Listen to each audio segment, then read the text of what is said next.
Good morning, students. Again, I am here to teach you EVS, and we were reading chapter number 3, that is Field to Kitchen. In that, we have read about what is agriculture and we have done some steps involved in agriculture. ठीक है बेटा, कुछ हमने steps किए थे और agriculture की definition की थी. तो once again I am explaining you, we have done ploughing first step. मतलब एग्रीकल्चर करने में हम क्या क्या करते हैं, खेती करने में तो स्टार्टिंग से क्या क्या प्रोसेस होती है वो एक्सप्लेन कर रही हूँ. ठीक है, पहला है बेटा ploughing. Ploughing means preparing soil और फील्ड फॉर ग्रोइंग क्रॉप्स. मतलब सॉइल या फील्ड को तैयार करना क्रॉप्स उगाने के लिए. तो उसमें पहले हम क्या करते हैं, प्लोइंग, जोतते हैं उसको. तो प्लोइंग किससे करते हैं, either we use plough for it और वी यूज ट्रैक्टर. मतलब फार्मर क्या यूज करता है, या तो प्लो यूज करता है या ट्रैक्टर यूज करता है. Second, then add manure and fertilisers. मतलब फिर सॉइल प्लोइंग करने से सॉइल क्या हो जाती है, लूज हो जाती है. ठीक है, soil becomes loose. Then we add manure and fertilisers to that soil to make it fertile. उसको उपजाऊ बनाने के लिए हम उसमें मैन्योर यानी खाद, दोनों खाद होती है बेटा. ये नेचुरल खाद होती है, नेचुरल चीजों से बनती है, ये केमिकल से बनती है. ठीक है बेटा, हम फिर मैन्योर ऐड करते हैं सॉइल में ताकि वो उसमें वो न्यूट्रिएंट रिच हो सके, ताकि वो जब हम क्रॉप्स उगाएं वो अच्छे से ग्रो हो सके, उसमें उन्हें अच्छे से न्यूट्रिएंट मिल सके. न्यूट्रिएंट बहुत जरूरी है ना ग्रोथ में. नेक्स्ट बेटा, next step, third step is sowing seeds. उसके बाद जब हमारी सॉइल तैयार हो जाती है, उसके बाद हम उसमें सीड सो करते हैं, सीड उगाते हैं. ठीक है बेटा, और वो कुछ डिस्टेंस पे उगाते हैं, एक साथ एक ही जगह नहीं डालते सीड्स को, कुछ डिस्टेंस पे उनको सो करते हैं हम. ठीक है, उगाते हैं. नेक्स्ट इज बेटा, after sowing seeds we do irrigation. Irrigation means watering to field, giving water to field या giving water to plants is called irrigation. तो वो हमें रेगुलरली करना पड़ता है बेटा. Water crops, different types of crops need different quantity of water. Okay बेटा, तो कुछ प्लांट्स हैं, जैसे कुछ क्रॉप्स हैं उनको ज़्यादा पानी चाहिए, जैसे राइस वगैरह हम उगाते हैं, और कुछ प्लांट्स हैं उनको कम चाहिए, जैसे वीट वगैरह में वाटर कम चाहिए. तो उसके हिसाब से हम उनको पानी दे सकते हैं. तो उसको कहते हैं watering the field, giving water to field is called irrigation. Next बेटा, after when crops started growing, crops अब फिर स्टार्ट हो जाते हैं उगने, तो उसके बाद उनको इंसेक्ट्स और पेस्ट से बचाने के लिए, इंसेक्ट्स मतलब इंसेक्ट्स कीड़े मकोड़े जैसे होते हैं, पेस्ट जैसे रैट वगैरह होते हैं, तो उनसे बचाने के लिए हम उनको दवाइयाँ, उन पे दवाइयाँ छिड़कते हैं, इंसेक्टिसाइड्स और पेस्टिसाइड्स छिड़कते हैं, ताकि वो उनको खा ना सके. क्योंकि इंसेक्ट्स वगैरह जैसे टिड्डी हैं, जैसे चींटियां हैं, वो उनको खराब कर देती हैं हमारे क्रॉप्स को. तो इसलिए उनसे बचाने के लिए हम इंसेक्टिसाइड्स और पेस्टिसाइड्स उन पे छिड़कते हैं, स्प्रे करते हैं. Our next step was harvesting. Harvesting means cutting and gathering the crops. जब क्रॉप्स पक जाते हैं बेटा, जब वो मैच्योर हो जाते हैं, then we cut the crops and we gather it. हम उनको इकट्ठा कर देते हैं काट के. एंड बेटा we can do, farmers do it with hands, अपने हाथों से भी कर सकते हैं. And they can use machines, also use machines for harvesting. ये देखो बेटा, हैंड से कट करने के लिए, प्लांट्स क्रॉप्स को काटने के लिए सिकल का यूज होता है. This is called sickle. तुमने देखा भी होगा, गाँव में रहते हो, इसी से कटाई करते हैं ना. तो सिकल से हम हार्वेस्टिंग करते हैं क्रॉप्स की. फिर हार्वेस्टिंग के बाद बेटा next step is threshing. Threshing क्या होता है, थ्रेशिंग होता है separating the grains from the husk and straw bye beating the stem of harvested crop on the floor. तो इसमें क्या होता है, थ्रेशिंग में ग्रेन्स को हम अलग करते हैं, सेपरेट करते हैं. किससे बेटा, हम ग्रेन्स काटते वक्त स्टेम से काटते हैं उसकी.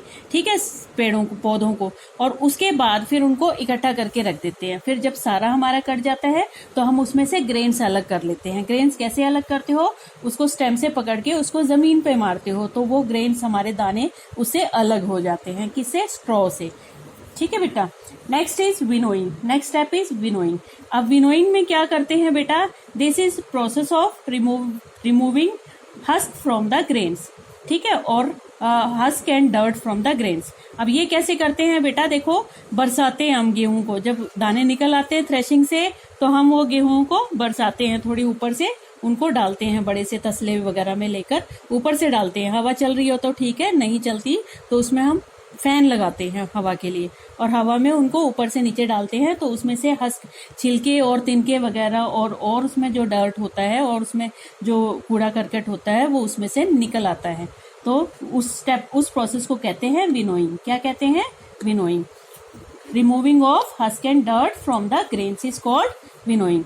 लास्ट स्टेप हमारा है storing. Last step is storing. फिर हम उस अनाज को क्या करते हैं, गिनी बैग्स में या सैक्स में भर के गोडाउन में स्टोर कर देते हैं, या गोडाउन में ले जाके उनको बेच आते हैं। यानी गिनी बैग जैसे बोरी में उनको डाल देते हैं ना, कट्टे या बोरी में डाल के उनको फिर हम गोडाउन में दे आते हैं, तो वहां पे वो स्टोर हो जाता है। तो लास्ट प्रोसेस इज स्टोरिंग। तो these were steps involved in agriculture. इन स्टेप्स को यूज करके हम खेती करते हैं। फर्स्ट स्टेप वॉज प्लोइंग, यानी preparing soil for growing crops. Second is add manure and fertilisers. फिर उसमें सॉइल में हम क्या ऐड करते हैं, खाद ऐड करते हैं। फिर उसके बाद सोइंग सीड्स, हम फिर बीज बोते हैं उसमें। फिर इरिगेशन, फिर हम पानी देते हैं उसमें रेगुलर टाइम पे। उसके बाद फिर जब पौधे उगाते हैं तो हम उनपे इंसेक्टिसाइड्स और पेस्टिसाइड्स स्प्रे करते हैं ताकि वो इंसेक्ट्स और पेस्ट से बच सके। उसके बाद हम उनको, जब वो मैच्योर हो जाते हैं, पक जाते हैं, फिर हार्वेस्टिंग करते हैं, उनकी कटाई कर देते हैं। उसके बाद थ्रेशिंग करते हैं, हम दानों को उसमें से स्ट्रॉ में से निकालते हैं। ठीक है बेटा, अलग करते हैं, उसको कहते हैं थ्रेशिंग। उसके बाद विनोइंग। विनोइंग में हम उनको ऊपर से डालते हैं, बरसाते हैं, जिससे उनमें से जो छिलके वगैरह और डर्ट वगैरह है वो निकल जाते हैं। और our last step is storing. तो फिर लास्ट में हम उनको बैग्स में डाल के उनको स्टोर कर देते हैं। इज इट क्लियर बेटा? नाउ बेटा see the fact. Our fact is India is second largest producer of rice in the world। मतलब इंडिया सेकंड लार्जेस्ट राइस में के उत्पादन करने में सेकंड लार्जेस्ट है वर्ल्ड में। और फर्स्ट कौन सा है? फर्स्ट किसमें सबसे ज्यादा राइस होते हैं? चाइना में। और सेकंड हमारे इंडिया में। ठीक है बेटा। Next these are questions, these we will do later on. Now we will do true false. Look carefully, take pencil and do with me. Okay बेटा। First is winnowing takes place before harvesting. Winnowing जो process मैंने बताया था, जिसमें कि हम grains को separate करते हैं, अलग करते हैं स्ट्रॉ से या हस्क से, उसे कहते हैं विनोइंग। तो वो बिफोर मीन्स पहले, हार्वेस्टिंग से पहले होता है। हार्वेस्टिंग से पहले होता है बेटा? दानों को अलग करते हैं? नहीं, हार्वेस्टिंग के बाद करते हैं, इसलिए क्या है ये? False. Next is a plough is usually made of iron और वुड। जिसे हम प्लोइंग करते हैं, खेत को जोतते हैं, जो हल होता है वो या तो आयरन का बना होता है या वुड का बना होता है। सही है, या आयरन का बनता है या वुड का बनता है। True. Second one is true. Next, pesticides and insecticides are spread on crops for protecting them from heat. मतलब पेस्टिसाइड्स ऑफ इंसेक्टिसाइड्स हम इसलिए स्प्रे छिड़कते हैं ताकि हम क्रॉप्स को प्रोटेक्ट कर सके, बचा सके। किससे? हीट से। तो हीट से बचाने के लिए छिड़कते हैं बेटा ये? नहीं, हम इंसेक्ट्स और पेस्ट से बचाने के लिए इनको छिड़कते हैं। तो इसलिए ये क्या है? फॉल्स।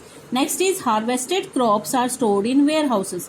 मतलब हार्वेस्ट करने के बाद क्रॉप्स को वेयर हाउसेस में, गोदाम में स्टोर करते हैं। नहीं बेटा, हार्वेस्ट करने के बाद उसको क्या करते हैं? उस थ्रेशिंग करते हैं, यानी उन दानों को अलग करते हैं, फिर उसमें उन दानों को साफ करते हैं विनोइंग से। उसमें जो तिनके वगैरह होते हैं या छिलके वगैरह होते हैं वो हटाते हैं। उसके बाद हम उनको वेयर हाउसेस में स्टोर करते हैं, इसलिए ये फॉल्स है। ठीक है बेटा। Now up to this you have to read carefully steps involved in agriculture and do these true false and learn it. Okay beta, thank you, have a nice day.